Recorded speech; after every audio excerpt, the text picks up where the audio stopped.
रुको ज़रा, वीडियो को लास्ट तक ज़रूर देख के जाइए, उसके बाद कमेंट करिए वीडियो कैसा लगा। आप कहते हैं दारू पीना पाप है, चिकन खाना पाप है क्योंकि उसमें जान है। दारू में ऐसी कौन सी चीज मिली होती है कि उसको पीने से पाप हो जाता है? अगर आप पी के कुछ गलत कर रहे हैं तो फिर गलत है क्यों? और अगर दारू में नशा चुकी होता है, अगर वो पाप है तो फिर तो पुड़िया खाना, सिगरेट पीना, सारी चीजें पाप में आ जाएंगी। ये पाप अलग विषय है, अभी मैं समझा देता हूँ आपको। जब हमारा देश गुलाम था जी।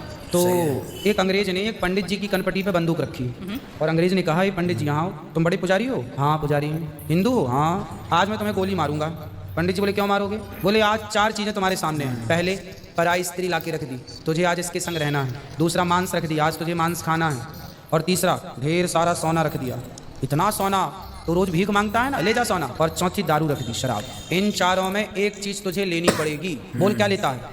पंडित जी बोले, पराई औरत तो मैं नहीं देख सकता, मार दो गोली मुझे, पर मैं पराई स्त्री के, मेरी माँ बहन, मेरे संस्कार ऐसे हैं कि ये मेरी माँ बहन और बेटी है, ये मैं मर जाऊंगा पर चरित्र में दाग नहीं लगने दूंगा, तो ये स्त्री तो मैं नहीं ले सकता। अब मांस भी मेरे धर्म के खिलाफ है, आप गोली मार दो, मैं ब्राह्मण हूँ, मैं मर जाऊंगा पर ये धर्म नहीं छोड़ूंगा।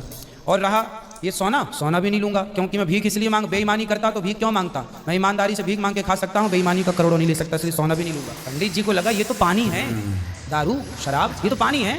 पंडित जी को बेचारों को पता नहीं था कि दारू का क्या मजा है। अब उनको लगा ये पानी है, पिएंगे निकल जाएगी। पानी समझ के पंडित जी ने बोला कि चलो गोली कनपटी में बंदूक रखा है, चलो पी लेते हैं। पंडित जी ने दारू पी, और जब दारू पी ली तो दारू जब पी तो नशा चढ़। शराब का जब नशा चढ़ता है तो इंसान नहीं रह जाता। जैसे स्त्रियों को जिसको ऑपरेशन होता है ना, तो रीढ़ की हड्डी में डॉक्टर एक इंजेक्शन लगाते हैं जिससे शून्य हो जाती है, वो अंग क्या हो जाता है? कोई भी ऑपरेशन में डॉक्टर आपको शून्य कर देता है। उसी तरह शराब आपके मस्तिष्क को, आपके सोचने विचारने की क्षमता को शून्य कर देती है। आप ये निर्णय नहीं ले पाते कि क्या सही है और क्या गलत है। अब पंडित जी जब नशे में झूमने लगे तो वो उस स्त्री को छेड़ने लग गए, ए यहाँ जा, नशे में। तो यही तो प्रश्न था मेरा गुरुजी कि वो नशे में ऐसा कर रहे हैं तो गलत है। अगर जो बोलते हैं हम जेंटलमैन पैक पीते हैं, हम 2 पैक पीते हैं या 3। अच्छा ये बताओ, नशे में करने लगे तो वो नशा आया कहाँ से?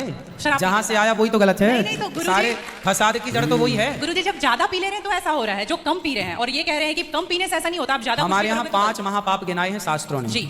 5 महापाप, उनमें से एक शराब है। शराब है, हाँ। शराब को महापाप इसलिए कहा गया है, ये बुद्धि भ्रष्ट, शराब पीने वाली की बुद्धि सात्विक नहीं हो सकती। आप शराब पीजिए, आप शराब पीने वाला व्यक्ति आध्यात्मिक नहीं हो सकता।